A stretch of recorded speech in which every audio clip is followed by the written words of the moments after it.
Hi అండి, అందరికీ నమస్కారం. నేను మీ Lakshmi Prasanna. Welcome back to మా అమ్మ చేతి వంటకాలు.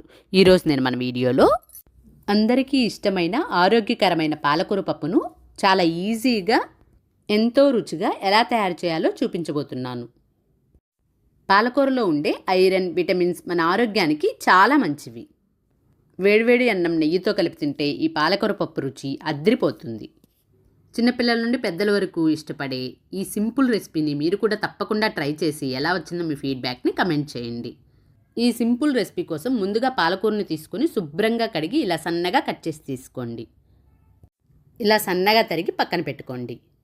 తరువాత ఒక కుక్కర్లోకి అరకప్పు కందిపప్పును తీసుకొని వాటర్ వేసి 2-3 సార్లు శుభ్రంగా కడిగి మళ్ళీ వాటర్ వేసి కుక్కర్పై మూత పెట్టి స్టవ్పై పెట్టి 4-5 విజిల్స్ వచ్చే వరకు ఉడికించండి.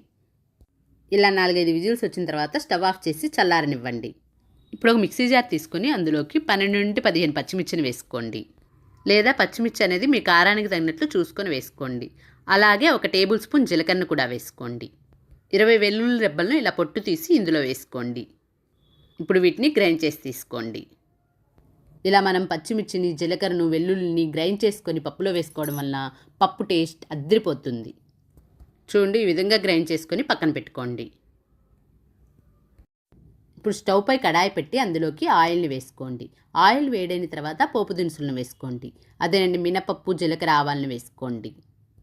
ఇవి కొద్దిగా వేగిన తర్వాత ఇప్పుడు ఇందులోకి ఒక ఎండుమిర్చిని కూడా వేసుకోండి. పోపంతా ఇలా వేగిన తర్వాత ఇప్పుడు ఇందులోకి ఇంగువ పొడిని వేసుకోండి. అలాగే కరివేపాకును కూడా వేసుకొని వేయించుకోండి. ఇప్పుడు ఇందులోకి చిన్న చిన్న ముక్కలుగా కట్ చేసిన ఉల్లిపాయ ముక్కలను 1 కప్పు వరకు వేసుకోండి. ఇప్పుడు ఈ ఉల్లిపాయ ముక్కలను గోల్డెన్ బ్రౌన్ కలర్ వచ్చే వరకు వేయించుకుందాం.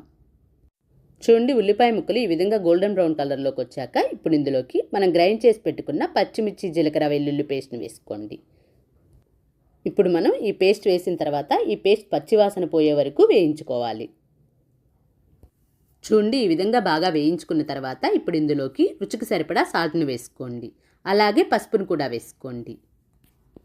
తిరిగి ఇదంతా కూడా బాగా కలుపుకోండి. చూడండి, ఇప్పుడు ఇందులోకి మనం కట్ చేసి పెట్టుకున్న పాలకూరను వేసుకుందాం. ఇప్పుడు దీన్ని 1-2 నిమిషాలు బాగా కలుపుకోండి. ఇలా 1-2 నిమిషాలు వేయించుకున్న తర్వాత ఇప్పుడు దీనిపై మూత పెట్టి మగ్గించుకుందాం.